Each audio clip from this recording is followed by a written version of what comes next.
வலுப்படுத்தி விட்டு சென்றிருக்கின்றார். நச்சு உதாரணம் சொல்லியிருக்கார். இதெல்லாம் உண்மை. அவர் சொன்ன எதுவுமே மிக இல்லை. பகவான் இப்படித்தான் கை பிடித்தாரு. சோயா இன்னொன்னு சொல்றான். ஒருமுறை ஜனார்தனுக்கு விஜயாவுக்கு ஒரு பெரிய சண்டை வரும். எல்வி சாப்பிட மாட்டார். திடீர்னு ஜனார்தனுக்கு ஸ்டாப் பண்ணிடுவார். உடனே இவர் சாப்பிடாதனால அவங்க வீட்டில் ப்ரிப்பேர் பண்ண முடியல. குழந்தைகள் கேட்குது, புருஷன் சாப்பிடாம அந்த அம்மாவுக்கு ப்ரிப்பேர் பண்ண முடியல. கம்ப்ளைண்ட் சாப்பிட்டு வருது. இன்னும் சாப்பிட்டு ஜனார்தன சாமி என்கொயர் பண்றாரு. இப்ப அவர் என்வியே சாப்பிடுறது சாமி. ஆமா, ஏன் ஜனார்தனா? நான் ராமாயணம் படிக்கின்ற வாயால் நான் எப்படி இது சாப்பிட முடியும் கேட்கிறாரு. விஜயா, உனக்கு என்ன ப்ராப்ளம்? அவரு சாப்பிடலன்னா நான் எப்படி தயார் பண்ண முடியும்? நான் எப்படி சாப்பிட முடியும்? நான் தயார் பண்ண என் குழந்தை எப்படி சாப்பிடும்? ப்ராப்ளம். சுவாமி அது அழகா ராமாயணத்துல ராமர் மீனும் தேனும் தின்ன விஷயம் ஒரு புகம் கொண்டு வருவோம். அந்த காட்சியை சொல்லி அதுல ராமர் என்ன சாப்பிட்டாருன்னு சாமி கேட்கிறார். ஜனார்தன் சொல்லுவாரு, ஜனார்தனா நம்ம உள்ள என்ன போகுதுங்கிறது முக்கியம் இல்லை, என்ன வெளியே வருதுங்கிறதா முக்கியம் சொல்லிட்டு டக்குற ஒரு நச்சு வைப்பாரு விஜயாவை கூட்டு. ஆனா விஜயா ஜனார்தனை சாப்பிடுற மாதிரி நீ எல்வி ப்ரிப்பேர் பண்ணும், அப்ப அவர் சாப்பிடுவார். எனவே வீட்டில் உள்ளவங்க சுவையா சமைக்கிறதுங்கிறதையும் பகவான் சொல்லியிருக்காரு. இதுவும் நடந்த விஷயம். இதான் பகவானுடைய கோர்ட் இப்படிதான் இருக்கும். ஃபேமிலி கோர்ட்ல தீர்ப்பு இப்படிதான். அவன் சில நேரம் மனைவிக்கு விடும், சில நேரம் கடவுளுக்கு விடும். அந்த இதுதான் இல்லற வாழ்க்கை. இணக்கமாக வாழ்கின்ற ஒரு இல்லற வாழ்க்கையை பகவான் ரொம்ப என்கரேஜ் பண்ணியிருக்காரு. எனவே இல்லறத்தில் இருந்து சிறக்கின்ற விசாலாட்சி அவர்கள் இப்போது இறைவாழ்வு பற்றி பேச வருகின்றார்.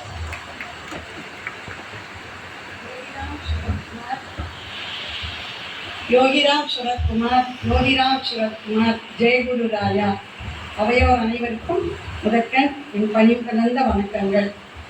அதாவது குருவை தேடுவது கடவுளை தேடுவது போல, குருவை நாடுவது கடவுளை நாடுவது போல, குருவின் அருகில் இருப்பது கடவுளின் அருகில் இருப்பது போல என்பர். அப்பேற்பட்ட மகான் பகவான் யோகிராம் சுரத்குமார் அவர்களின் திருவடிகளை வணங்கி என் உரையை ஆரம்பிக்கிறேன். நான் 37 வருஷமா கணித ஆசிரியரா பணிபுரிஞ்சிருக்கேன். நான் வேலை செய்யும் போது எனக்கு முன்னாடி நிறைய 1000 குழந்தைங்க 2000 குழந்தைங்களுக்கெல்லாம் நான் கிளாஸ் எடுத்திருக்கேன், பேசியிருக்கேன். ஆனால் இது எனக்கு இந்த பொது மேடை எனக்கு முதல் மேடை. இந்த பட்டிமன்ற மேடை எனக்கு முதல் மேடை. இது நடுவர் என்னை கூப்பிட்டு கேட்டாங்க, நீ பட்டிமன்றத்தில் பேசவாப்பா அப்படின்னு. ஐயோ, இந்த வேலையெல்லாம் வேண்டாம், யாருக்காவது கிளாஸ் எடுக்கணுமா சொல்லுங்க, நான் கிளாஸ் எடுக்கிறேன். ஏன்னா நான் இதுதான் பழகி இருக்கிறேன். இப்போ வரைக்கும் பொது மேடையில் பேசியெல்லாம் பழக்கம் இல்லை. அதுவும் ஜாம்பவான்கள்லாம் இருக்கும்போது நம்மளோட கருத்துக்கள்லாம் எவ்வளோ ரீச் ஆகும்னு தெரியல, அவ்வளோ நாலேஜ் எல்லாம் இல்லை எனக்கு, அதனால வேண்டாங்க. ஆனால் அவங்க என்னை ரொம்ப வற்புறுத்தி பேசுறதுக்காக என்னை நினைச்சாங்க. இதுவும் இறைவனின் செயல்தான். அதுவும் பகவானுக்காக நான் பேச இந்த மேடைக்கு வந்ததை நான் ரொம்ப ரொம்ப பெருமையாக எடுத்துக்கிறேன். புது மேடை தான், பொது மேடை எனக்கு புது மேடை. அதாவது தீபத்தின் சுடர் காற்றுல அசையும் இல்லையா, அசைஞ்சிட்டே இருக்கும். அதே மாதிரிதான் நம்மளோட மனம் சஞ்சலமா இருக்கும். இப்போ அங்குசத்துக்கு யானை கட்டுப்படாது அவ்வளோ ஈஸியாதான். அதே மாதிரி நம்ம அறிவுக்கு கட்டுப்படாமல் நம்ம இருக்கோம். அந்த அறிவை நம்ம மனசை அறிவுக்கு கட்டுப்படுத்தி நம் ஒரு முகமாக நிலைநிறுத்துறதை தான் இறை வழிபாடுன்னு சொல்லுவோம். இறைவனை ஒரு முகமா நிலை நிறுத்தி நம்ம இறைவனை வழிபடணும் அப்படிங்கிறதுதான் எல்லா குருக்களும் எல்லா மகான்களும் சொல்லிட்டு இருக்கிறாங்க. அதாவது ஒரு நபிகள் நாயகம், ஒரு இயேசு பிரான், ஒரு ஆதிசங்கரர், ஒரு ராமகிருஷ்ண பரமஹம்சர், வள்ளல் ராமலிங்க அடிகளார், சத்ய சாய்பாபா, எத்தனையோ ஆண்டோர்கள், எத்தனையோ ஞானிகள் முதல் நம் பகவான் வரை மிகவும் வலியுறுத்தியது இறை வாழ்வை மேம்படைய செய்ய வேண்டும் என்பதுதான். இறை வாழ்வு மேம்படைகிறதுன்னா ஒன்றும் இல்லைங்க, ஒரு எக்ஸாம்பிள் இருக்கு.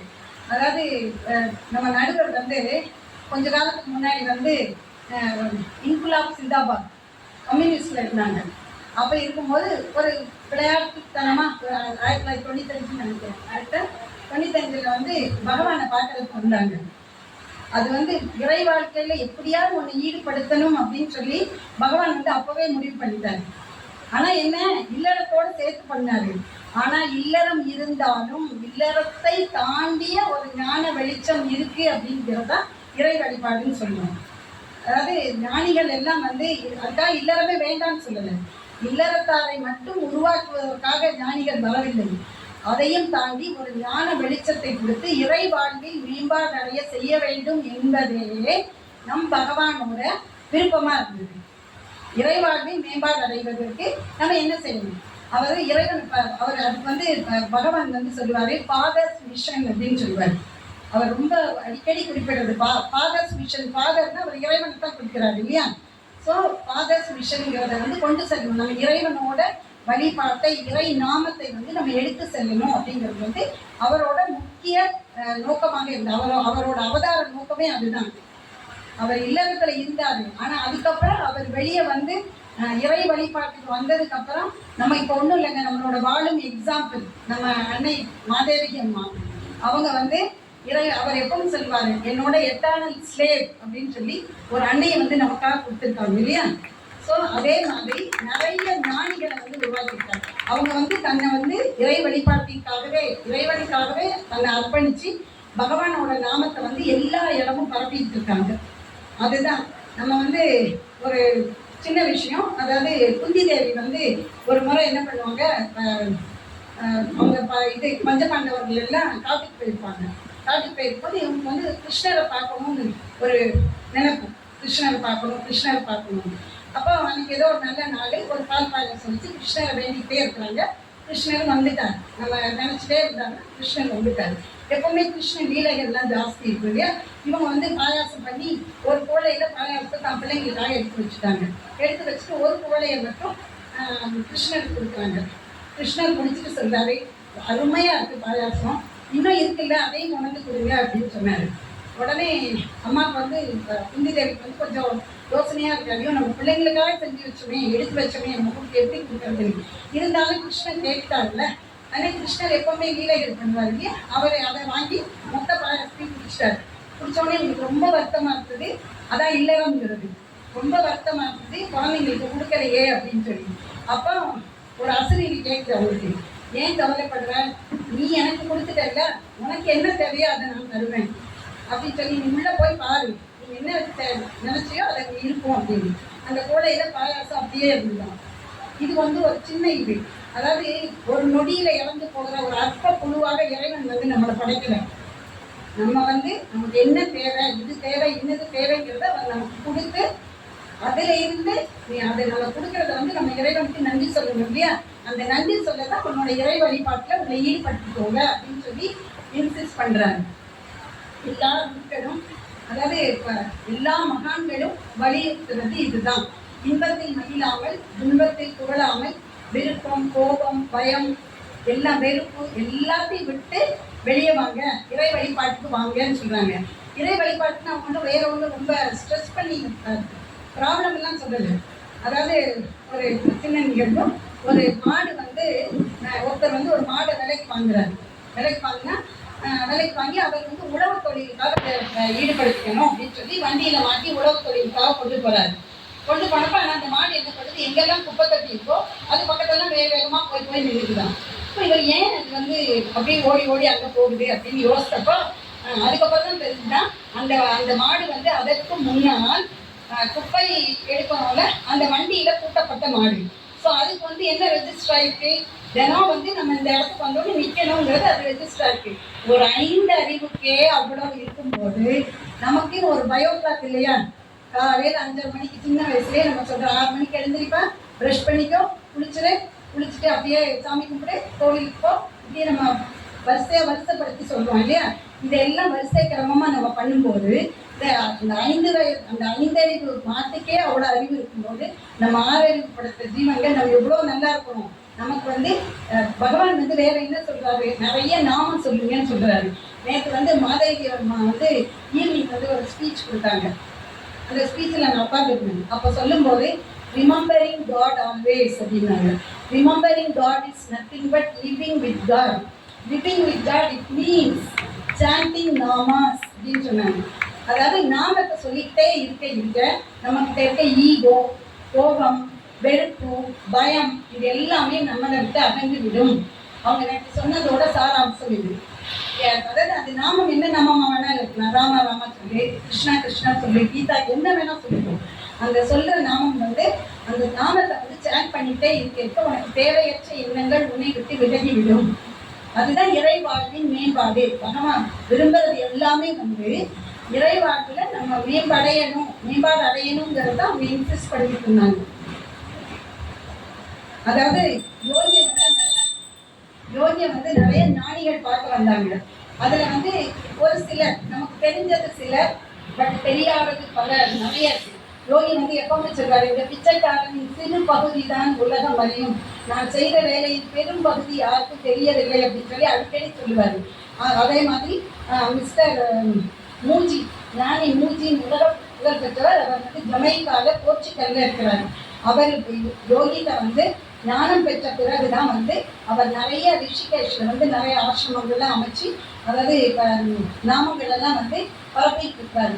இதே மாதிரி நிறைய, அதாவது கன்னியாகுமரியில இருந்து ஸ்ரீ ராம்ஜி ஆசிரமத்துல இருந்து முருகதாஸ் ஒருத்தர் வந்து பிரம்மச்சாரி முருகதாஸ் வந்து ஆன்மீக டவுட்ஸ் கேட்கறதுக்காக பகவான் கிட்ட வந்தாங்க. அப்ப பகவான் சொன்னாரு, go and establish Papa Ramdas tradition அப்படின்னு சொன்னாரு. பப்பா ராமதாஸோட மரபு பண்புகளை வந்து நீ பரப்பு அப்படின்னா இன்னும் நிறைய நாமம் சொல்லு அப்படின்னு சொன்னாங்க.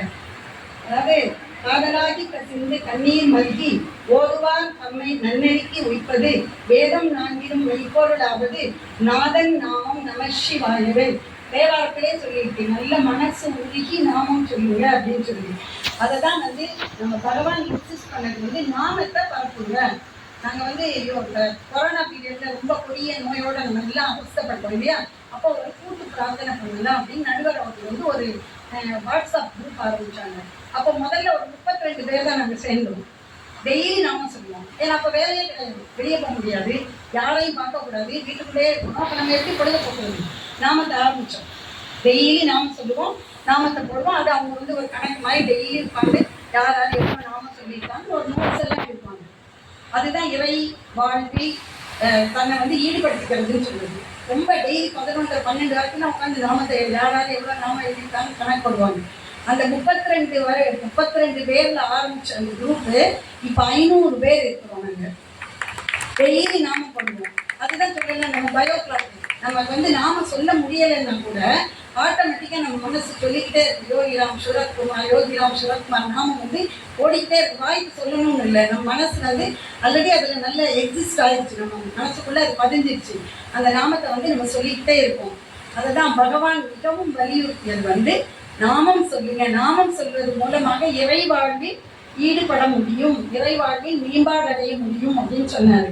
அகந்தை ஒழித்திடும் அற்புத நாமம், இன்ப ஊற்றாகி இதம் தரும் இறை நாமம், நம்பிக்கை ஒளி வீசும் நற்றுணை நாமம், துன்பத்தை குறைத்தெறியும் தூய நாமம், உலகம் உதித்த நாமம், ஆழ்ந்து ஒழிக்கும் அகன்ற நாமம். ஸோ நம்ம எப்பவும் யோகிராம் சுரத்குமார் நாமம் ஜபிப்போம், அகன்று ஒழிப்போம், உலகம் முழுவதும் பரப்போம் என்று இத்தனை நேரமாக எனக்கு வாய்ப்பளித்தமைக்கு நன்றி கூறி விடைபெறுகிறேன். நன்றி, வணக்கம். சிறு பிள்ளைகள் இருந்தால் தயவு செய்து மன்னித்து தருங்கள். நன்றி. அருமையான சொற்பொழி ஆசிரியை தாண்டிய நிலை இருக்கு. அடுத்ததாக இல்லறத்தின் சார்பாக பேச விஷாலாட்சியுடைய மூத்த சகோதரி செல்லம்மாள் அவர்கள் வருகின்றார்கள்.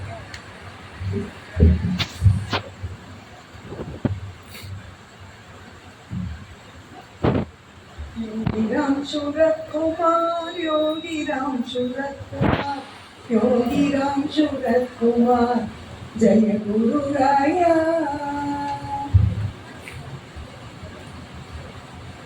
என் நாமம் இந்த பிச்சைக்காரனின் நாமமோ இல்லை பிச்சைக்காரனை பற்றி பேசினாலோ நினைத்தாலோ அந்த இடத்தில் பகவான் வந்து இருந்து அத்தனையும் செவிமடுத்து கொண்டிருப்பார் என்பது பகவான் வாக்கு.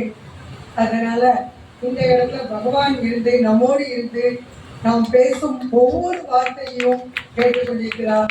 முதல் பகவானுக்கு எனது வணக்கத்தையும் இந்த வாய்ப்பை அவர் எனக்கு நல்கியதற்கு அவருக்கு நன்றியையும் வணக்கத்தையும் தெரிவித்துக் கொள்கிறேன். அடுத்தபடியாக பகவான் இன்று நம் அனைவரையும் வழிநடத்த இறை சேவையில் மாதேவி அம்மா நம்மோடு இருக்கிறார்கள். அவர்களுக்கு அவர்கள் பாதம் தொட்டு அவர்களை வணங்கிக் கொள்கிறேன். நான் 2 மாதத்துக்கு ஒருக்க திருவண்ணாமலை வந்துட்டு போய் அம்மாவோட பேச்சையும் அவங்க கருணை அவங்க கண்ணால நம்ம கண்ணிலே அந்த அன்பு தெரியும். அது எப்படி சொல்ல தெரியல. அம்மா கண்ணை பார்த்தாலே அந்த அன்பும் அந்த அருளும் தெரியும். இதெல்லாம் ஒரு 2 நாள் அனுபவிச்சுட்டு போனாலே மொபைல் ஃபுல் சார்ஜ் போட்டு இன் அடிஷன் நம்ம அந்த பவர் பேங்க் சார்ஜ் போடுற மாதிரி உள்ள ஒரு சந்தோஷத்தை கொடுக்கும். அதனால அம்மாவின் பாடம் பண்ணிட்டு கொள்கிறேன். இங்கு அமர்ந்திருக்கும் யோகி குடும்ப உறவுகள் அனைவருக்கும் என் அன்பான வணக்கத்தை தெரிவித்து, பகவான் யோகிராம் சிவகுமார் மிகவும் வலியுறுத்தியது இல்லற வாழ்வின் மேம்பாடு என்பது பற்றிய விவாதத்திற்காக இந்த இடத்தில் உங்கள் முன் நிற்கிறேன். இல்வாழ்க்கையிலிருந்து இல்லற வாழ்வுக்கு மேம்படுத்தி செல்வது கண்டிப்பாக எல்லா யோகிகளும் அதுக்காக தான் அவங்க வராங்க. அதுல முக்கியமா ஏற்கனவே சொல்றாங்க, இல்வாழ்க்கைங்கிறது நம்ம கேஷுவலா எல்லாரும் பிறக்கிறோம், படிக்கிறோம், கல்யாணம் பண்ணி அப்புறம் குழந்தை பெற்று பிள்ளைங்களை வளர்த்து கொடுத்து அவங்கள மேரேஜ் பண்ணிட்டோம். இப்போ இந்த அடிஷனாக பேரம்பேத்திலாம் வந்தோடனே இப்போ எங்கள் மாதிரி ஒரு ஏஜ் குரூப்புக்கு வந்து பேரம்பேத்தியை பார்க்குறதே வந்து ஒரு பெரிய கடமையாயிருது. அது இப்போ நிறைய பார்த்தா எங்கள் டிபார்ட்மெண்ட்லாம் ஒர்க் பண்ணவங்களாம் பார்த்தா பிள்ளைங்க 2 பிள்ளைங்க இருந்தாலும் இல்லை 2 பிள்ளைங்க இருந்து 2 பிள்ளைங்க கல்யாணம் பண்ணி கொடுத்து 2 ஊரில் இருந்தாங்கன்னா அவங்க மேக்சிமம் முதியவர்கள் வந்து ஒரு இடத்துலையும் இருக்க முடியறது இல்லை. ஏன்னா ஒருத்தங்க மக பிள்ளைய பார்க்கறதுக்கும் இன்னொருத்தங்க மகன் பிள்ளைய பார்க்கறதுக்கும் அவங்க வந்து காலியன்ஸாக அங்கே போயிடுறாங்க. அப்படிப்பட்ட வாழ்க்கை இல்வாழ்க்கையில் வாழ்ந்துட்டு இருக்கிறவங்களுக்கு இந்த பக்தி மார்க்க போனால் குரு கிடைக்கிறது. குரு கிடைத்து அவர்கள் நம் வாழ்க்கையை வந்து அடுத்த கட்டத்திற்கு இல்லற வாழ்க்கைக்கு நம்மை எடுத்து செல்கிறார்கள். இல்லறங்கிறது நான் சொன்ன மாதிரி அற வாழ்க்கை நாம் வந்து நமக்கென்று விதிக்கப்பட்ட அந்த வாழ்க்கை முறைப்படி வாழ்வது.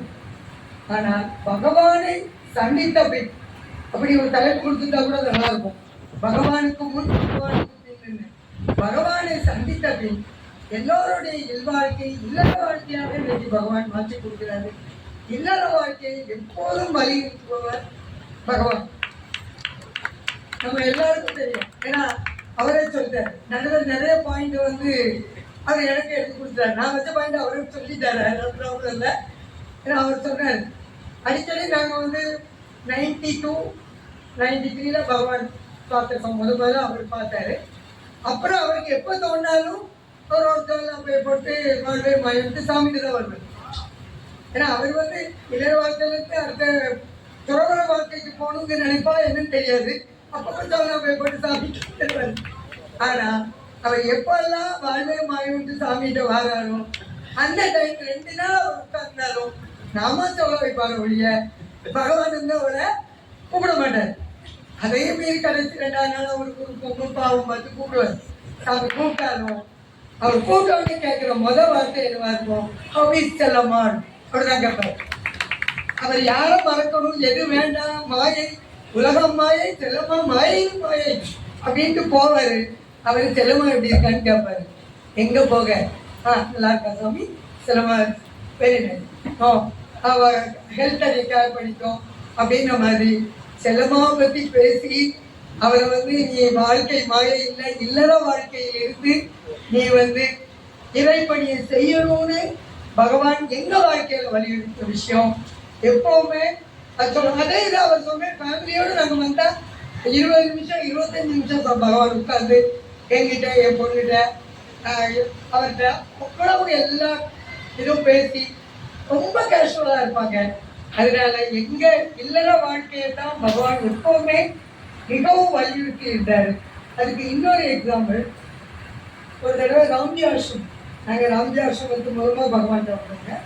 ராம்ஜி ஆசிரம் போயும் ஓம் பிரகாஷ் யோகி அம்மா கூட ஒரு டூருக்காக இவங்க எல்லாரும் இங்கே வந்தாங்க பகவானை பார்க்க. எந்த டூர் போனாலும் ராம்ஜி ஆசிரமத்தை முதல்ல பகவானை வந்து பார்த்துட்டு திருவண்ணாமலையில் பகவான் ஆசீர்வாதம் வாங்கிட்டு அப்புறம் டூர் முடிச்சு வரும்போது திரும்ப வருவாங்க. அப்படி ஒரு தடவை வராங்க. அந்த டூரில் நான் வரல, அவர் தான் வந்தார். பகவான் எல்லாரையும் கூப்பிட்டு பேசும்போது அம்மாவும் இருக்காங்க, இவர் இருக்காரு. அப்போ தான் முதல்ல உங்கள் குரூப்பில் வந்து ஒரு பொயட் விஷ்ணு சங்கர்னு ஒருத்தர் இருக்காருல, அவரை கூப்பிடுங்கன்னு பகவானே கேட்டு இவரும் போயிருக்காரு. போய் பேசும்போது அம்மாவுக்கு முதல் கேள்வி பகவான் கேட்காரு, how many times visit Shankar visit Ramji ஆசிரமம். அம்மாவுக்கு என்ன பண்ணும், one or 2 times in a month அப்படின்னு சொல்லிட்டாங்க.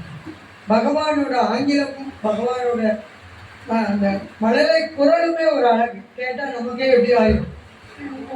twice or thrice in a month. Is it?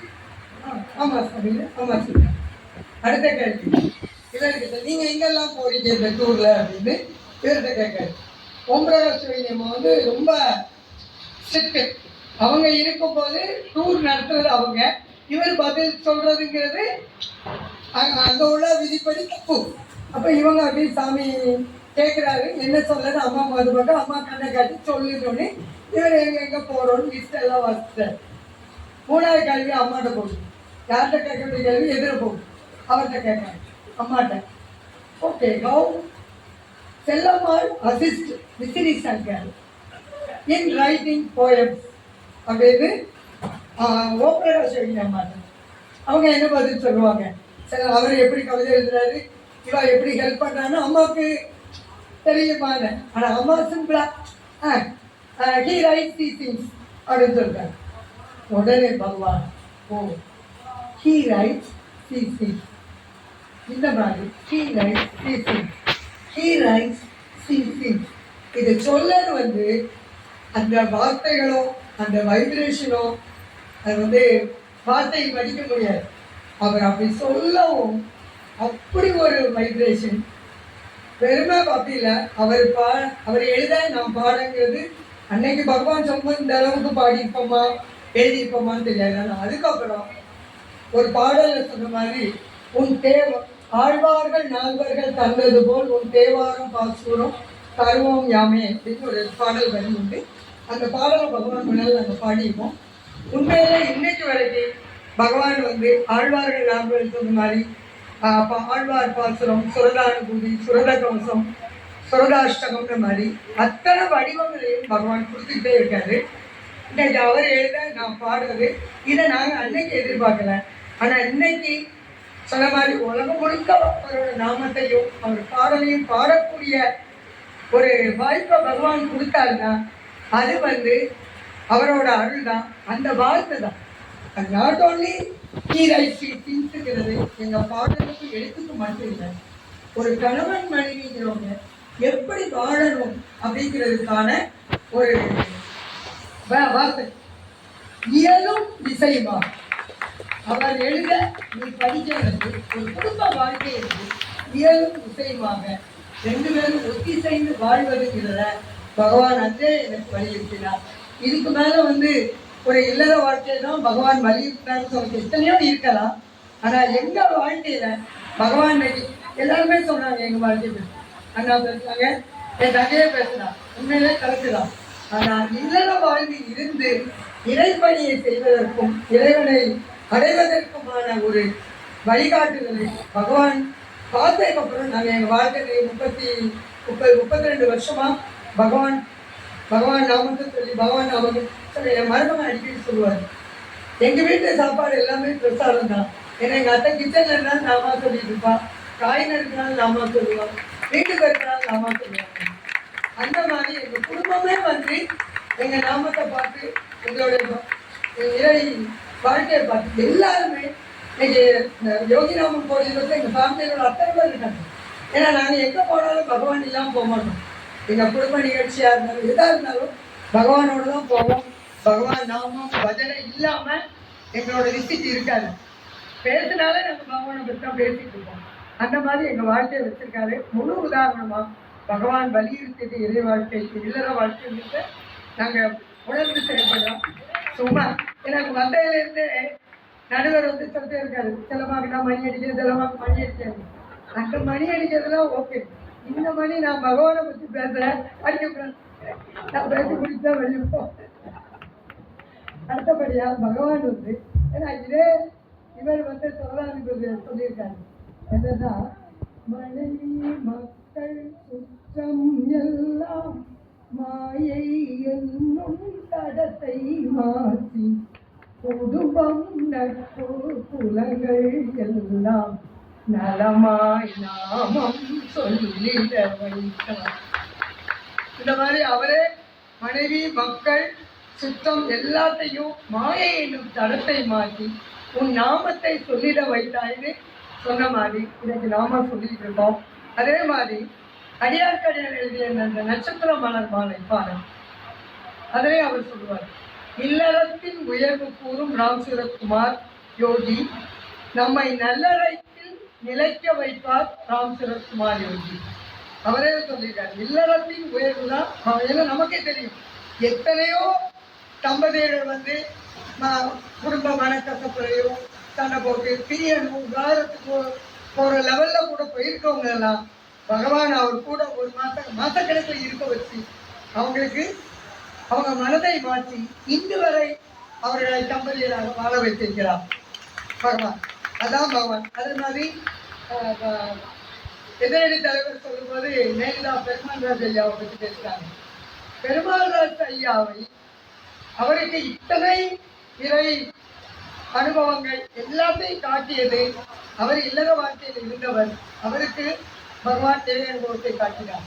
நம் ஜஸ்டிஸ் ஐயாவுக்கு இறை அனுபவத்தை கூட்டியாருக்குள் நடராஜர் ஆட்டம் ஆடி காட்டியவர் இல்லையா? அதனால நம்ம எல்லாருக்கும் இருக்கிறவங்க இறை வாழ்க்கையை நோக்கி தான் எல்லாருமே இறை வாழ்க்கையை நோக்கி தான் சொல்றோம். இதுக்குதான் பகவான் மாதிரி ஆட்கள் அவதாரம். நம்ம அவர் சொன்ன மாதிரி ஏன்தான் ஐயா பாட்டில் சொல்லுவாங்க, உன்னை சந்தித்த பின் எங்களுக்கு வேறெந்த கோயில் வேறெந்த மந்திரம் வேறெந்த சாத்திரங்கள் எதுவும் தேவையில்லைன்னு மாதிரி இன்று வரை நமக்கு எந்த கோயிலுக்கு போனாலும் அது முருகன் கோயிலாக இருந்தாலும் பிள்ளையார் கோயிலாக இருந்தாலும் கையெழுத்து கும்பிட்டா யோகிராம் சுரத்குமார் தான் உள்ள ஓடுது. அது உள்ள ஓடிட்டே தான் இருக்கும். பகவான் நாமம் தான் என்று நம்ம சொல்லிட்டு இருக்கோம். இல்லறவாசிகளுக்கும் தெய்வீக காட்சியை அளித்தவர் தான் பகவான். இதை வந்து யாரும் மறுக்க முடியாது. எல்லோருக்கும் பகவான் கொடுக்குறாரு.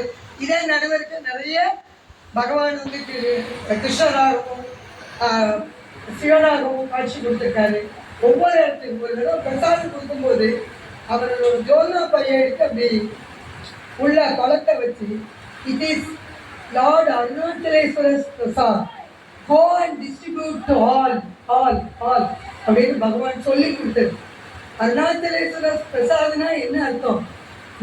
நம்ம அருணாச்சலேஸ்வரர் அவர் தானே. அவர் ஒவ்வொரு இடத்தையும் அவர் பகவான் வந்து நமக்கு வந்து இறை காட்சியும் கொடுத்து நம்மளை அவரோட அவர் நினைப்போடையும் அவர் நாமத்தை சொல்றதாகவும் வச்சிருக்காரு. அதுக்கு நமக்கு தினந்தனம் நம்ம கோடி நன்றிகள் சொல்லணும். நமக்கு நாமும் சொல்றோம், ஆனால் அவருக்கு நன்றி சொல்ல நேரம் இல்லை. ஆனால் வாழ்நாள் முழுக்க அவருக்கு நன்றி சொல்வதைத்தான் நாம் வந்து செய்ய வேண்டும் என்று கூறி வாய்ப்பளித்த எல்லோருக்கும் நன்றியை கூறி அமர்கிறேன். யோகி ராம் சுரத்குமார், யோகி ராம் சுரத்குமார், யோகி ராம் சுரத்குமார். ஜெயகுரு. ஒரு சுவையான பகுதிக்கு சென்று ரெண்டு பக்கமே பேலன்ஸ் ஆகிட்டு, ரெண்டு பக்கம் ஈக்குவலி பேலன்ஸ் ஆகிட்டு இருக்கு.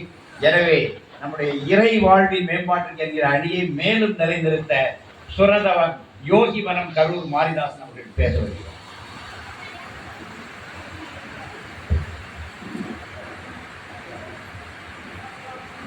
நின்றான் அருளும் பரமும் உன் நேயமும் ஒன்றாய் மருவும் உருவும் உபாதியும் சென்றான் என விடுத்தாங்கு செல்லாமையும் நன்றான ஞானத்தின் நாத பிரானே. யோகிராம் சுரத்குமார், யோகிராம் சுரத்குமார், யோகிராம் சுரத்குமார், ஜெயகுருராம.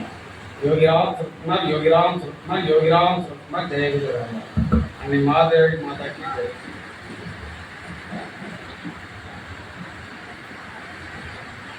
பகவான் மிகவும் வலியுறுத்தி சொல்றது வந்து ஆன்மீகவாதம் தான். ஏன்னா பகவான் வந்து எங்கெங்கேயோ பேண்டரிங் நடந்திருக்க குறிப்பிட்ட காலம் இருந்தாலும் கடைசியாக வந்தது இங்கே திருவண்ணாமலை தான். இப்போ நம்ம எல்லாரும் இருக்கிறது இங்கே திருவண்ணாமலை இருக்கணும். திருவண்ணாமலையோட மகத்துவமே என்ன? ஆன்மீகம். இப்போ சாமி அவரோட வாழ்க்கையே சொல்றதே ஆன்மீகமாக மாற்றிக்கணுங்கிறது தான். நம்ம வாழ்வியல் முறையே ஆன்மீகம் மாற்றிக்கணுங்கிறது தான் மிகவும் வலியுறுத்திருக்காருங்கிறத இந்த இடத்துல நம்ம முதல்ல தெரிஞ்சுக்கணும். அதாவது நம்ம திருமூலர் வந்து திருமந்திரத்தில் ஒரு பாடலில் அருமையாக சொல்லியிருக்காங்க. பாசத்தை கூட்டியே கட்டி பறித்திட்டு நேசித்த காயம் விடுவித்து நேர் நேரே கூசற்ற முக்தியில் கூட்டலா நாட்டத்தை ஆசற்ற சற்குரு அம்பலமாமே. அப்படின்னா இதோட பொருள் என்னன்னா, சத்குருவோட ஞான சபை எப்படி இருக்குன்னா, பாசத்தை கூட்டி அதை கட்டி பறித்திருக்கணும். எப்பவுமே சிவன் தான் நம்ம சத்குருவா வந்திருக்காங்க. சிவன் நம்மளோட குருவா இருந்திருக்காங்க. இப்போ குரு வந்து என்ன செய்யறாங்க, இந்த பந்த பாசத்தை கூட்டுறாங்க. கூட்டிட்டு அதுக்கப்புறம் என்ன பண்றாங்க, நேசித்த காயம் விடுவித்து, நம்ம வந்து இந்த நேசித்த அந்த பற்றுதல்ல இருந்து விடுவிக்கிறது மட்டும் இல்லை, அந்த காயத்தையே மறைக்கிறாரு. நம்ம எல்லாத்துக்கு இருந்தோம்னா அந்த காயத்தோட தான் இருக்கும். அதை கொஞ்சம் பதிவு பண்ணிக்கிறேன். அந்த நேசித்த காயத்தையும் விடுவிப்பார். பூசற்ற முக்தியில் கூட்டலா நாட்டத்தை, பூசற்றதுன்னா தளராத அப்படின்னு, தளராத முக்தியை வந்து அந்த கூட்டுவிக்கின்ற எண்ணத்தை யார் தருவார்னா நம்ம சத்குரு தான் தருவார். இந்த பாடல் வந்து திருமூலர் வந்து திருமந்திரத்தில் அவ்வளோ அருமையாக சொல்லியிருக்காரு. இந்த பாடல் மாதிரியே நம்ம சாமி வந்து நம்ம எல்லாத்துக்கும் வழிகாட்டிட்டு இருக்காருங்கிறத இந்த தருணத்தில் பதிவாக்கிறேன். ஆக சத்குரு பகவான் யோகிராம் சுக்குமார் வந்து இல்லறத்தை ஆதரிக்கிறார், இல்லைன்னு சொல்லலை. ஆனால் ஆன்மீக வாழ்வோட மேம்பாடை தான் அதிகமாக சொல்லியிருக்காரு. ஏன்னா இந்த பிசைக்காரன் வந்து எங்கேயும் கோயில் கட்டலை, புத்தக எழுதுறதுல மனித குல மேம்பாடு இருக்கு, உன்னோட நாமத்தை மட்டும்தான் விட்டு சொல்லலாம். அப்படின்னா நாம ஜபத்தினாலேயே முக்தி பேர் அடைய முடியும் அப்படிங்கிறத எல்லாருமே சொல்றாங்க. அவங்களும் சொல்றாங்க. உங்களோட எதிரணி இருந்தாலும் அர்த்தம் சொல்லியிருக்காங்க, நாம ஜபத்தினால முக்தி பேர் அடைய முடியும். அவரோட அல்டிமேட் எய்ம் என்ன இருக்கு, நாம ஜபம். நாம ஜபத்தினால முக்தி பேர் அடைய முடியும். முக்தி பேருங்கிறது ஆன்மீக வாழ்வு தானே. அடுத்து இல்லற வாழ்வு முதல் படியா வந்து ஐயா ராஜகுமார் சொன்னாங்க. எல்கேஜியில் ஆரம்பிக்கணும், அதுக்கப்புறம் வந்து அடுத்த சயின்ஸ் போகிறோம், அப்புறம் டாக்டரேட் வாங்கணும், ரைட்டு. ஆனால் எல்கேஜிலே இருக்க முடியா, இருக்க மாட்டோம் சார். அடுத்த ஸ்டேஜ் போய்த்தான் வாங்கணும் எப்படி இருந்தாலும். இப்போ நம்ம சாமி என்ன பண்ணுறாங்க, எல்கேஜிலே நிப்பாட்டிட்டு வரா மாட்டாங்கல்ல, அடுத்த அளவில் கொண்டு போய்க்கூடாதா இல்லையா. இப்போ டாக்டரேட் வாங்க வைக்க, அதுதான் சாமி வந்து அவதார நோக்கமே என்ன, நம்ம டாக்டரேட் வாங்க வைக்கணும் தானே. நம்ம எல்கேஜிலே நின்ற முடியாதுல்ல. அதனால அதை வந்து எதிரணியை கொஞ்சம் யோசிக்கல, நடுவர் கொஞ்சம் யோசிப்பாருன்னு நினைக்கிறேன். தெரியும். அடுத்தது வந்து பகவானோட நம்ம போதனைகளை வந்து நம்ம ஆசிரம ஸ்பார்க்கில் பார்த்துக்கலாம். அந்த புக்கில் வந்து ஒரு 80% 80% இல்லை, புக்கில் ஃபுல்லாகவே வந்து நம்ம ஆன்மீக வாழ்வுக்கான மேம்பாட்டை தான் வந்து பகவான் வந்து சொல்லியிருப்பாங்க. இல்லற வாழ்வுக்கு ஏதோ ஒன்று வந்து இருக்கலாம் இல்லைன்னு சொல்லுங்க. இதுவே ஒரு இதுதான் சாமியோட போதனைகள்னு பார்த்தாலே வந்து நமக்கு வந்து ஆன்மீக வாழ்வை தான் உறுதியாக வலியுறுத்தி சொல்லியிருக்கிறாரு. அடுத்து பார்த்தீங்கன்னா நம்ம சாமியோட வாழ்க்கை வந்து போதனையாக சொல்கிறது ரொம்ப நேரம். என்னை பொறுத்த மட்டும் என்னன்னா சாமியோட வாழ்வு ஒரு ஆன்மீகத்தை வந்து வலியுறுத்தி இருக்கிறத நினைக்கிறேன், சொல்கிறேன். நம்ம சாமியோட பூர்வாசிரம வாழ்க்கையை பற்றி நம்ம சொல்லணும்னா, சாமி எந்த அதாவது சுவாமியோட புத்தி மூலம் ரிஷி மூலம் பார்க்கக்கூடாது. இருந்தாலும் வந்து சாமியோட வாழ்வே வந்து ஒரு ஆன்மீக வாழ்வை மிகுதியாக வலியுறுத்துறதுனால இந்த தருணத்தில் சொல்லணும். சாமி வந்து நர்மதாவில் வந்து அங்கே பக்கத்தில் ஊரில் வந்து ஸ்கூலில் படிக்கிறாங்க. அடுத்து ஹையர் ஸ்டடீஸ்க்கு அந்த ஹைஸ்கூலில் போகிறப்ப பக்கத்து ஊருக்கு படிக்க போகிறாங்க. அப்போ வந்து நம்ம அந்த காலத்தில் வந்து எல்லாம் சின்ன வயசுலேயே மேரேஜ் பண்ணி வச்சுருவாங்க இல்லையா. அதனால் வந்து அவங்க வீட்டில் வந்து மேரேஜ் வந்து அவருக்கு தெரியாமலே ஃபிக்ஸ் பண்ணிடுறாங்க. ஃபிக்ஸ் பண்ணணும் என்ன பண்ணுறாங்க, ஆட்டோமேட்டிக்காக இவருக்கு தெரியல, ஒரு லீவில் வர்றாரு. வந்தவர் என்ன பண்ணுறாரு, மண்டபத்தில் சொல்கிறாங்க, பேரண்ட்ஸ்லாம் சொல்கிறாங்க. சொன்னப்போ என்ன பண்ணுறாரு, சொல்லி பார்க்குறாரு, எனக்கு கல்யாணம்லாம் வேண்டாம் சொல்கிறாரு. ஐயா கல்யாணம்லாம் வேணான்றாரு வாங்கி. அதுதான் சொல்லுவாங்க. ஏன்னா அவர் தெரிஞ்சிருக்கு அப்பயே கல்யாணத்தை வந்து சொல்றப்பே மேரேஜ் இல்லாத ஆளுக்கு இதெல்லாம் வேண்டாம் அப்படின்ட்டு பார்க்குறாரு. சொல்லி பார்த்தாரு, கேட்கல. ஆனால் கும்பல இவங்க மக்கள் கேட்க மாட்டாங்க, எப்படி நம்மளுக்கு கூட அதுக்குள்ளே தள்ளி விடுங்க. அதனால சரி வேறு வழி இல்லை அப்படின்ட்டு ஏற்றுக்கிறாங்க. சரி முதல்ல வந்து சொல்லி பார்க்குற கேட்கல. அதனால என்ன பண்ணுறாங்கன்னா அந்த கங்கை நதி நீந்தியே கலந்து போயிடுறாங்க.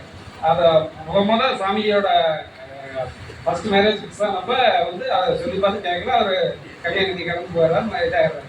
ஸோ அதை விட்டுறாங்க. அடுத்த கட்டமாக வந்து மறுபடியும் திருமணம் ஒரு ஸ்டேஜுக்கு மேலே வந்து திருமணம் பேச்சு வந்துடுது. அப்புறம் திருமணம் ஆயிடுது. அவன் அப்போ வந்து அம்மா அவங்களோட சேர்ந்து குழந்தை பேர் ஆனதுக்கப்புறமும் ஆனந்தாசிரமம் போகிறாங்க, குழந்தைகளோட போகிறாங்க. அப்பயும் வந்து சாமி இல்லறதுக்கு போயிட்டாரு. போனதுக்கப்புறம் என்ன செஞ்சுருக்காரு, குடும்பத்தோடு சேர்த்து ஆன்மீக பயணத்தை வந்து எடுத்து போகணும் அப்படிங்கிறத பார்க்குறாரு. அப்போ சாமி மிகுதி வலியுறுத்துறது எது, ஆன்மீக வாழ்க்கை தான். இந்த விஷயத்தையும் நான் ஞாபகப்படுத்துகிறேன். அடுத்து வந்து நடுவர் அவர்களோட வாழ்க்கையை வந்து எல்லாரும் சொல்லிட்டாங்க, நானும் என்னோட சொல்லுவேன். அதாவது டோட்டலாக மெட்டீரியல் லைஃபாக தான் நம்ம வாழ்ந்துட்டு இருக்கிறோம். இல்லற வாழ்க்கை போனாலே மெட்டீரியல் லைஃப் தானே, வழி இல்லை, அப்படிதான் இருக்குது. ஸோ அதனால் வந்து இல்லற வாழ்க்கையில் இருக்கக்கூடிய ஐயாவை வந்து ஒரு பகவான் தரிசனத்தில் ஒரு டைம் தரிசனத்தில் போக என்ன பண்ணுறாங்க, சாமிகிட்ட வந்து சாமி கேட்குறாங்க, ஐயாட்ட கேட்குறாங்க, to you want any official progression in your career அப்படின்னு கேட்க. அப்போ சாமிகிட்ட நீங்கள் கேட்டது என்னென்னா, நோ சாமி, I want your grace. So அந்த கிரேஸ் தான் இப்போ நீங்கள் இங்கே வந்துருக்கிறீங்க, எங்கள் அம்மாவோட. ஓகேவா? இப்போ வந்து சாமி வந்து என்ன பண்ணியிருக்காரு, உங்களோட அருள் டோட்டலாக குரு அருள் என்ன பண்ணியிருக்குது, அப்படியே கொண்டாந்து ஆன்மீக வாழ்க்கை கொண்டாந்து கொடுக்குது. இது வந்து நீங்கள் அந்த சாமியோட அருள் முழுமையாக வெளிப்பட்டதுனால தான் நீங்கள் இந்த இடத்துக்கு வந்துருக்கிறீங்க. அந்த ஆன்மீக வாழ்வு முழுக்க உங்களுக்கு அருளப்பட்டிருக்கு. உங்களுக்கு மட்டும் இல்லை, எல்லாத்துக்கும் தான். சாமியோட பறந்தும் பர்டிகுலராக உங்களுக்கு மட்டும் இல்லை, எங்களை மாதிரி பின்னாடி வரக்கூடிய தலைமுறைகள் எங்களுக்கும் தானே. ஸோ வந்து மொத்தமாக அவர் வலியுறுத்துறது ஆன்மீக வாழ்க்கை தான். அடுத்து நம்ம சாமி அப்படி இல்லற வாழ்க்கையை மட்டும் தேர்ந்தெடுத்திருந்தாருன்னா அவர் என்ன பண்ணியிருப்பாரு, நல்ல தகப்பனாக இருந்திருப்பார், குழந்தைகளுக்கு மட்டும் நல்ல தகப்பனாக இருந்திருப்பார், மறுக்க முடியாது. ஏன்னா நம்ம சாமி வந்து அப்பயே ரொம்ப குழந்தைகள் மேலே அன்பாக இருந்திருக்கிறாருங்கிற தகவலாம் நமக்கு தெரியும். ஸோ அதை வந்து அப்படி இருந்திருந்தாருன்னா அவர் வந்து அந்த பர்டிகுலர் குடும்பத்தோட தகப்பனாக இருந்திருப்பார். இன்னைக்கு ஞான தகப்பன் நம்ம எல்லாத்துக்கும் அவர் தான். அது இந்த ஒரு விஷயமே போகும் நம்ம ஆன்மீகத்துக்கு. நம்மளே அவர் வந்ததே நம்ம எல்லாத்தையும் வந்து கடத்தேற்று இந்த ஆன்மீக பாதை நோக்கி போகணுங்கிறதுக்காண்டி தான் இருக்காங்க. எல்லாரும் ரீச் ஆகுமோ இல்லைங்கிறத விட அந்த பாதைக்கு போகணுங்கிறதுக்காண்டி தானே. அந்த இல்லாட்டி இன்னொன்று சொல்ல ஹைடாகி சாமி வந்து ஏதோ ஒரு இடத்துல வந்து ஒரு இதாக கூட இதாக இருக்கலாம், அவரோட உள்நிலை வளர்ச்சியை டெவலப் பண்ணிக்கிட்டு ஆட்டோமேட்டிக் ஒரு இடத்துல மட்டும் செட்டில் ஆகிடலாம். ஏன் திருவண்ணாமலை நோக்கி வர்றாரு, நம்ம எல்லாத்தையும் ஆன்மீக பாதை நோக்கி கொண்டு போகணுங்கிற அந்த எண்ணம் தானே அவரோட. அதுதான் வந்து இந்த இடத்துல சொல்ல வரும். அடுத்து இது இன்னொரு சம்பவத்திலையும் கூட சொல்லுவாங்க. அதாவது இந்த ஞான தகப்பம் எப்படின்னா, ஒரு நம்ம குமார ஒரு ராம்ஜி ஆசிரமம் அவங்க வந்து அன்னை ஓம் பிரகாஷ் யோகினி அம்மா வந்து ஒரு பகவான் தரிசனத்தில் ஒரு டைம் வந்து பார்க்குறாங்க. அப்போ வந்து நம்ம பகவானோட அஸ்தான ஃபோட்டோகிராஃபர் திரு ஆழ்வார் ஐயா கூட இருந்திருக்காங்க. அப்போ வந்து நம்ம சாமி சொல்லியிருக்காங்க, ஆழ்வார் ஒரு ஃபோட்டோ எடுங்க, இது அவளோட சேர்ந்து ஒரு ஃபோட்டோ எடுங்க அப்படின்னு சொல்கிறாரு. ஃபோட்டோ எடுத்துட்டு அந்த ஃபோட்டோ வந்து இந்த மாதிரி ஃப்ரேம் பண்ணுங்க, இந்த சைஸில் போடுது. சாமி எப்படின்னா அக்யூட்டாக சொல்லுவாராம்மா, அம்மா சொல்லி கேட்டிருக்கலாம், ஐயா சொல்லி கேட்டிருக்கலாம். ஃபோட்டோ அக்யூட்டாக சொன்னார், இந்த சைஸ்லாம் ஃப்ரேம் பண்ண முடியல. பண்ணிட்டு இது பண்ணிட்டு கடைசியில் கீழே the divine father and his daughter அப்படின்னு எழுதி சொன்னாங்க. பார்த்தீங்கன்னா த டிவைன் ஃபாதர் அவர் வந்து தெய்வீகத்தை தான் வலியுறுத்துறாரு. வெறும் ஃபாதர் மட்டும் சொல்லல, நான் ஒரு ஃபாதர் அண்ட் ஹிஸ் டாட்டர்னா ஒரு காமனாக ஒரு இல்லத்தை வாழ்க்கையில் இருக்கக்கூடிய ஒரு நபராக அந்த மாதிரி கூட இருக்கலாம். ஆனால் த டிவைன் ஃபாதர்னு சொல்கிறப்ப தெய்வீகத்தை வலியுறுத்துறாரு, ஆன்மீகத்தை வலியுறுத்துறாரு. அப்படிங்கிறத வந்து நம்ம ஓம் பிரகாஷ் யோகினி அம்மா வந்து ஆட்கொண்டா அண்ணன் அப்படிங்கிற நூலில் வந்து பதிவிட்டுருக்கிறாங்க. அது மட்டும் இல்லை, சாமி சொன்ன முக்கியமான வார்த்தை வந்து ஒருவன் வந்து கடற்கரையில் நின்றுட்டு கடலை பார்க்கும்போது கடல் முழுவதையும் பார்த்து விட்டதா என்கிறார். ஆனால் அவர் பார்த்தது வந்து கடலோட ஒரு சின்ன பார்ட்டு தான். அதுபோல் இந்த பிச்சைக்காரனுடைய சிறிய பகுதியை தான் நீங்கள் உணர்றீங்க அப்படின்னு சொல்கிறார். இப்போ சாமியோட சின்ன பார்ட்டு தான் வந்து இந்த இல்லற வாழ்வு. அது அவரோட பணி பிரபஞ்ச பணி, அவரோட மிஷனே வந்து ஃபாதர்ஸ் மிஷன். ஸோ அது எதை நோக்கி வலியுறுத்தும், கண்டிப்பாக ஆன்மீக வாழ்க்கையை நோக்கி தான் வலியுறுத்தும். ஸோ அதனால் நம்ம சாமி சொல்கிற இந்த இல்லற வாழ்விலிருந்து மேம்பட்டு இறைவாழ்வை நோக்கி பயணிக்கிறதுக்கு நம்ம எல்லாரும் முயற்சிக்கணும். இன்னொன்னே சாமியோட கோட்ஸில் ஒன்று சொல்ல விரும்புகிறேன். கடவுளை மறந்தோம்னா அது வந்து துன்பத்தை வந்து விளைவிக்கும். எல்லா நேரத்துலையும் நம்ம கடவுளை நினைச்சுட்டே இருக்கணும். அதுக்கு நாம ஜபத்தை பண்ணுங்க. இந்த நாம ஜபங்கிறதே வந்து உங்களுக்கு முக்தியை நோக்கி கொண்டே விட முடியாது. இதை விட நமக்கு வந்து எளிமையாக வந்து ஆன்மீகத்தை போதிக்கிறதுக்கு வேறு வழியே இல்லைன்னு எல்லாருமே சொல்லிட்டாங்க. ஸோ இந்த பாயிண்ட் முக்கியமான பாயிண்ட் தான். நீங்கள் வந்து எக்காரணத்தை கொண்டு நாம ஜபத்தை சொல்கிறது எல்லாருமே சொல்லிட்டாங்க. அது நாம ஜபங்கிறது முக்தியை கொண்டு விடுறது தான். இல்லறத்தில் இருந்தாலும் வந்து நாம ஜபத்தின் மூலமாக முக்தி பேர் அடையணுங்கிறது ஆன்மீக வாழ்வு தான். அப்போ வந்து சாமி வழிபட்டின ஆன்மீக வாழ்வுக்கு ஆதரவாக நீங்கள் தீர்ப்பளிக்கணுங்கிறத நடுவர் கேட்குறேன். நன்றி. 2 பக்கம் உள்ள விவாதம் முடிகின்றது. ஒரு 5 நிமிடம் 2 அணித்தலைவரும் அவர்கள் அணியினுடைய கருத்துக்களை தொகுத்து முடிக்கின்ற ஒரு மரபு உண்டு. இப்போது முதலில் துவங்கியவர் முடித்து வைப்பார். எனவே முருககுமரன் அவர்கள் தன் அணியினுடைய கருத்துக்களை 5 நிமிடங்களில் தொகுத்து வழங்குவார்.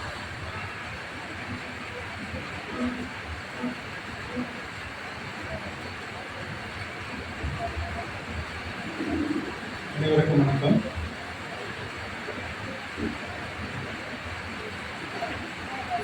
திருமதி செல்லம்மா அவர்களுக்கும் கவிஞர் ராஜ கற்பனை செட்டி அவர்களுக்கும் என்னுடைய அணியின் சார்பாக நன்றியை தெரிவித்துக் கொள்கின்றேன். நிறைய இடங்கள்ல அவங்க வந்து பகவான் இறைவாழ்வின் மேம்பாடை தான் வலியுறுத்திக்கிறார் என்று பேசி சென்று அமர்ந்திருக்கின்றார்கள். நன்றி. இல்லற வாழ்வின் மேம்பாடு என்பது இல்லற வாழ்வினுடைய மேம்பாடு என்பது ஏதோ தன்னுடைய குடும்பத்தினுடைய மேம்பாடு என்று நிறைய பேர் நினைத்துக் கொண்டு இங்கே அமர்ந்திருக்கின்றது. அது அப்படிதான் எனக்கு தெரியும். பகவானை நாம் எல்லாமே ஒரு பினான்சியல் பிளானிங் அட்வைசரா நினைச்சிட்டு இருக்கோம். எனக்கு ஒரு வீடு, எனக்கு இன்னொரு வீடு, இன்னொரு காரு, என் பையன் அமெரிக்கா போகணும், என் பொண்ணு ஜெர்மன் போகணும், இந்த கோரிக்கைகளோடு மட்டுமே நாம் பகவானை அணுகி கொண்டிருக்கின்றோம். எப்ப நம்ம இந்த இல்லற வாழ்வில் இருந்து மேம்பட்டு இறைவாழ்வினுடைய மேம்பாட்டுக்கு போறது? பகவானுடைய நோக்கம் என்ன, மிஷன் என்ன? இல்லற வாழ்வில் இருந்து நம்மை விரைவாக்கு. இப்ப இப்படி பாருங்க, மனிதனை படைத்த இறைவன் மனிதனுக்குள்ளே மனதை செலுத்துகிறார். He is infusing the mind. The God created mind from the Maya. மனசை எதிலிருந்து படைக்கின்றான் இறைவன்? மாயையிலிருந்து படைக்கின்றான். அதை மனிதனுக்குள் செலுத்துகிறான். அந்த மாயை நமக்கு எந்த வழியை காட்டுகின்றது? எப்போதும் தவறான வழியிலேயே பொருளீட்டுதல், தவறான வழியை அதை காட்டுகின்றது. ஆக இந்த மனம் என்ற ஒன்று இருக்கின்ற வரை நாம் நிச்சயமாக அதிலிருந்து விலகி இறைவாழ்வுக்கு வரவே முடியாது. அதுக்குதான் நமக்கு பகவான் என்ன கொடுத்திருக்காரு? நாமத்தை கொடுத்திருக்காரு. நீ எப்பொழுதும் இறைவனுடைய நாமத்தை சொல்லிக் கொள்வது. The mind will get controlled. மனம் கட்டுப்படும் என்று சொல்லுகிறார் இல்லையா? பகவான் சொன்னது என்னது? மனதை கட்டுப்படுத்த வேண்டும் என்றால் நீ நாமத்தை சொல்ல வேண்டும். இது எதுல வருது? இல்லற வாழ்வு மேம்பாட்டில் வருதா, இறை வாழ்வு மேம்பாட்டில் வருதா? நீங்களே சொல்லுங்க. பகவான் ரொம்ப அழகா சொல்றாரு, this beggar died at the feet of Papa Ramadas in the year of 1952 என்று சொல்றார். பகவான் இறந்து விட்டார் என்று சொல்வதனுடைய அர்த்தம் என்ன? மனமற்ற நிலையை அடைந்தார் என்று சொல். மனம் இறந்து விட்டது. When there is no mind, you will see everything equally. Bharathi சொல்லுகின்றார், உயிரிலெல்லாம் தெய்வம் என்று வேறொன்று இல்லை, ஊர்வனமும் பரப்பனவும் நேரே தெய்வம், பயிலும் உயிர் பல வகை மற்றுமின்றி இங்கே பார்க்கின்ற பொருள்கள்லாம் தெய்வம், வெயிலளிக்கும் ரவி மதி விண்மீன் எழுதுகோள் தெய்வம் எழுத்தும் செய்யும். இதுதானே ராமலிங்க வள்ளலார் சொல்றாரு, வாடிய பயிரை கண்ட போதெல்லாம் வாடினேன் என்று. அப்ப பார்க்கின்ற எல்லா பொருளிலும் இறைவன் இருக்கின்றான் என்ற பார்வை நமக்கு எப்போது வரும்? அது வரணுமா வேண்டாமா? வரணுமா வேண்டாமா? அது எப்போது வரும்? அது எப்போது வரும் என்றால் நாம் இறை வாழ்க்கைக்குள் நுழைந்தால் மட்டுமே. இறைவனை மட்டுமே நினைத்துக் கொண்டிருக்கின்றோம். நம் எண்ணம், சொல், செயல் அனைத்திலும் இறைவன் தான் என்ற எண்ணம் ஆகிறது. அந்த ஒரு எண்ணம் வந்துவிட்டால் நாம் இறைவனை அடையலாம்.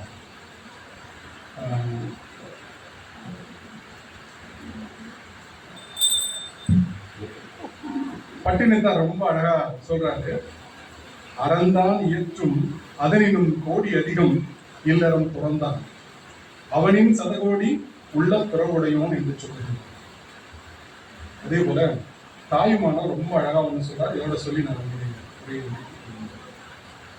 சாட்டையில் பம்பர ஜாலம் போல் ஆட்டுவான் இறைவன் அறிந்து நெஞ்சமே பேட்டம் ஒன்று அற அறிஞ் செயலில் வெற்றியேல் வீட்டறம் இறையறம் இரண்டும் மேன்மையே. இரண்டும் மேன்மைதான். பகவான் என்ன சொல்றாரு? கண்ணனை பற்றி கண்ணதாசன் ரொம்ப அழகா பாடுறார். என்ன கொடுப்பான், எவை கொடுப்பான் என்று இங்கே என்னும் முன்னே பொன்னை கொடுப்பான், பொருளும் கொடுப்பான். இது போதாதென்றால் இன்னும் கொடுப்பான், அவையும் போதாதென்றால் தன்னை கொடுப்பான், தன் உயிரையும் கொடுப்பான். கண்ணன் என்கின்ற நம்முடைய ராமசுரத்குமார். ஆக பகவானிடத்திலே நீ எதை கேட்க வேண்டும் என்பதுதான் இந்த இடத்தில் தாய்மானவர் சொல்லி நான் இவருடைய உரையை முடித்துக் கொள்கிறேன். பார்க்கின்ற பொருளெல்லாம் இறைவனாக நீ பார்க்க வேண்டும். உன்னுடைய எண்ணம், சொல், செயல் அனைத்திலும் இறைவன் தெரிய வேண்டும் என்றால் அது இறைவாழ்வினால் மட்டுமே முடியும் என்கின்ற கருத்தை இந்த இடத்திலே அழுத்தமாகவும் ஆழமாகவும் பதித்து என்னுடைய அணிக்கை வெற்றி தீர்ப்பை வழங்கும்படி கேட்டு விடைபெறுகிறேன். நன்றி, வணக்கம். அருமை அருமை. அடுத்ததாக இல்லற வாழ்வுடைய கருத்துக்களை தொகுத்து ஜோதி பேச புது கருத்துக்கள் வைக்கப்படாது.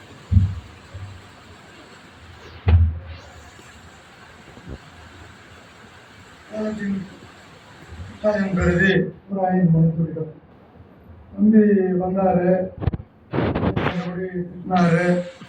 அப்புறம் இல்லற வாழ்வில் வந்து நடுவரை திட்டினாரு.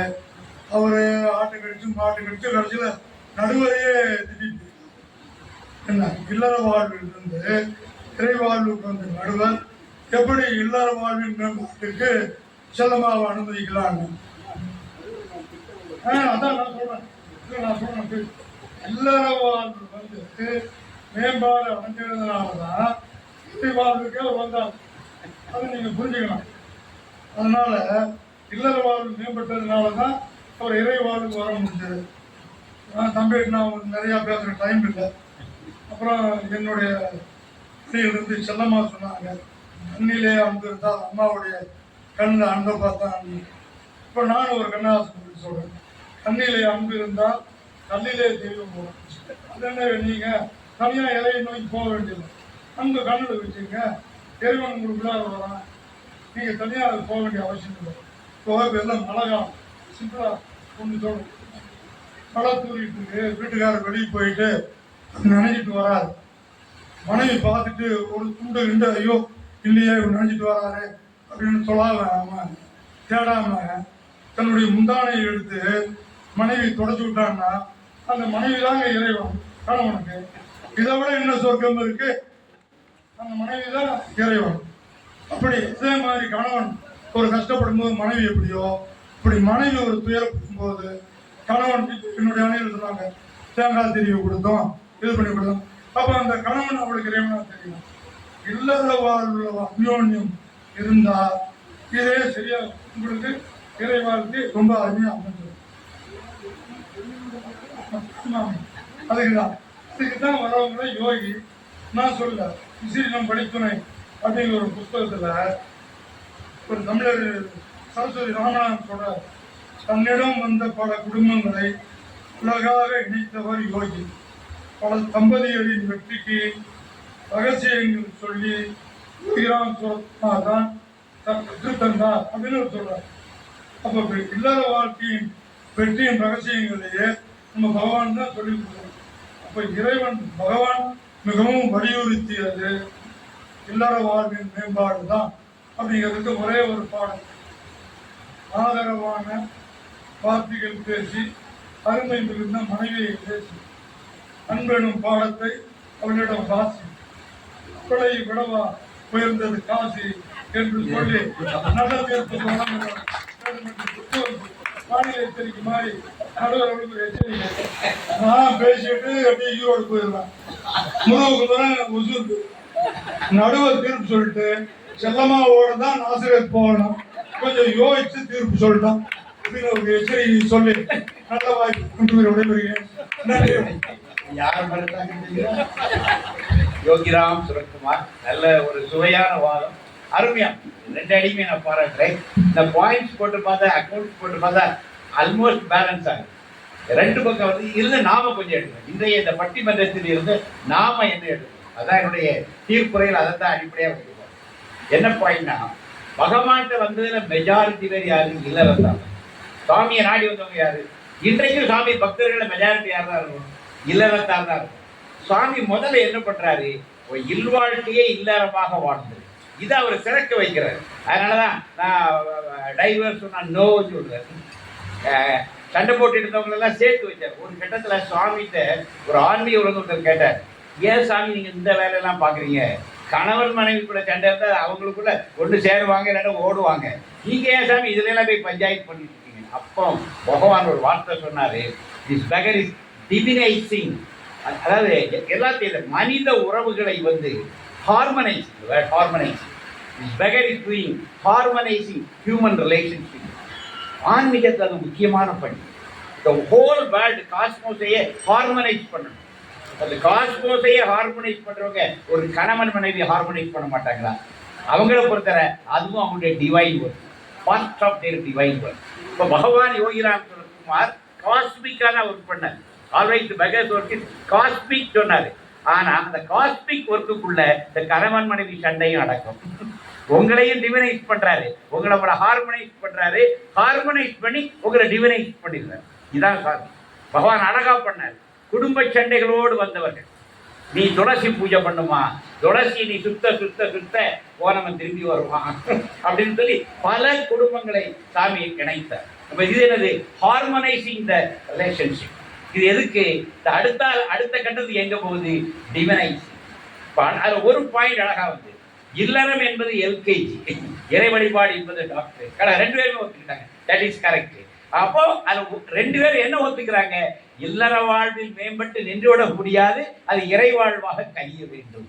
இப்ப இல்லற வாழ்வு என்பது என்ன கேட்டாச்சுன்னா, அது ஒரு பயிர். இந்த இல்லறத்தை சாமி ஒரு பயிர் மாதிரி வளர்க்க. நம்மளே சொல்லுவாங்க, இது 1000 கால வாழ்க்கை சொல்லுவாங்க, 1000 காலத்து பயிர் சொல்லுவாங்க. திருமணத்தை கூட பெரியவர்கள் சொல்லுவாங்க 1000 காலத்து பயிர் சொல்லுவாங்க. இப்போ பகவான் என்ன பண்றாரு? இல்லறத்தை சிறப்பா வாழ வச்சு வெறுமனை பயிர் வளர்த்துட்டே இருந்தா போதுமா? அது கனியனும், அது காய் பூக்கணும், காய்க்கணும், கனியனும், அதிலிருந்து விதைகள் வரணும். அது ஞானமாக இருக்கும். எனவே இல்லறம் துவக்கம் இறைவாழ்வு என்பது அதனுடைய இலக்கு என்று சொல்லி இன்றைய பட்டிமன்றத்தில் இறைவாழ்வே வென்றது என்கிற தீர்ப்பை அளித்து விடைபெறுகிறேன். நன்றி, வணக்கம். 12:30 முடிச்சு. Time is very, very important for Yogiram. Thank you, Madaji, Yogiram.